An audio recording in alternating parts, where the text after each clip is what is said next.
Yo, what is up mga kapulido? Mascareñas, Genrix TV. Sinaglit ko lang na maintenance si Asya.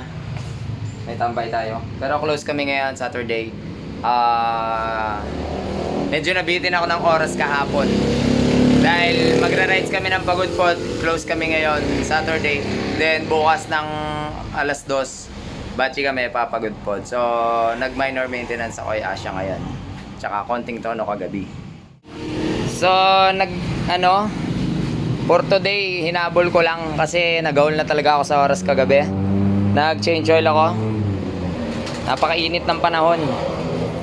Bali lang is nilagay ko, naubusan ako nung iniipon naming tira-tira. Ayan. Naubos eh. Yan, dyan ka lang.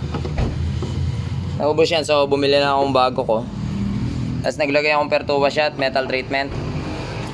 Ayan, yun na lang is. Tapos naglagay ako cellphone holder, baka sakaling magamit natin papagudpod. Itong charger lang naman ang pinaka-goal ko dyan, para makapag-charge ako habang nagbibideo sa GoPro. Tapos yung valve clearance kagabi, nag-valve clearance na rin ako. Tapos tono pa rin dahil kakalagay lang na ito, 34mm. So magdala lang akong jetting at kung ano-ano pa. Sa panggilid ko, update lang. Yung JBT pulley ko is bumigay na. Nagpalit na ako ng MP. Bagong palit yan, pero luma pa rin yung nilagay. May second hand akong MP na pulley, so yun nilagay ko.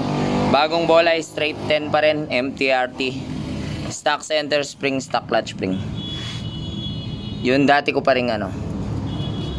Tapos shock, nagpalit din ako. Yan o, bagong palit yan, pero luma lang din, nabili ko lang second hand. Tapos naka-buy 17 na ulit ako dahil binenta ko na yung NK ko. Tapos balik carburetor na nga.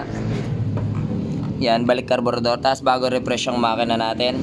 Medyo may lagitik na talaga siya kasi yung mga rollers ng aking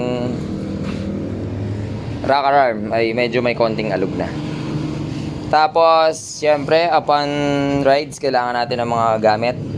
Hindi biro. Para kami mag-endurance, balikan lang pagudpod, Tarlac balikan. Yung iba may mga kasama tayo, mga taga Pampanga, Pangasinan. Tapos kami mga tool syempre kailangan natin para sa rides natin bukas. Extrang belt, kahit pinaglumaan ko na yan, Michelin. Yung nakalagay ngayon, Genuine 5TL. Syempre basahan. Hindi natin masabi, baka mamaya may masiraan syempre. Hindi porke stock hindi na nasisiraan. Hindi porke loaded laging nasisiraan. Wala kaming kasamang stock, bali loaded kami lahat. CDI ko, Nibi. Nabili ko lang din second hand.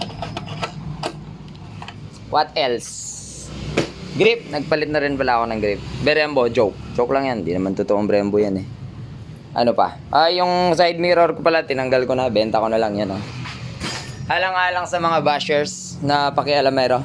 Badoy daw sabi nila. Okay, badoy. Pero take note, di ko pinakikalaman kung anong meron kayo. Para walang away, sige, tanggalin ko lang, ibenta ko lang sa may gusto. Bagay ano sa click? Bagay ba sa click? Ay, baka mabasya mo. Wala na, stock ka na lang. Hindi ka na pwedeng sumama. Dati naka 4B to binenta nag-click Sasama ako, kaso hintay ko na lang sila doon, magbabasa ko. Lever, nagpalit din ako, natumba ni Otep, nabali yung lever ko. Na dati, gastos. So mamaya washing na lang, tapos mamaya yung mga gustong mangingi ng sticker, hindi ko alam paano ko kayo mabibigyan. Basta dire-diretso ang biyahe namin sigurado dahil meron lang kaming isang araw para pumuntang Pagudpod tapos makauwi ng Tarlac. Siguro yung mga magiging stopover namin sigurado Ilocos Sur. Ilocos Sur Arco, ewan ko lang kung mag-aago Arco kami. Kung magpipicture man doon, hindi ko sure. Mga 2 AM take off na kami. Exactly. Sigurado yan, Lawag Arco, picture Pagudpod Arco. Hanapin namin yung Blue Lagoon, hanapin din namin yung road test sa Ningok Zone kung kaya. Bahala na. Salamat sa panonood, kita kits. Dala akong maraming sticker.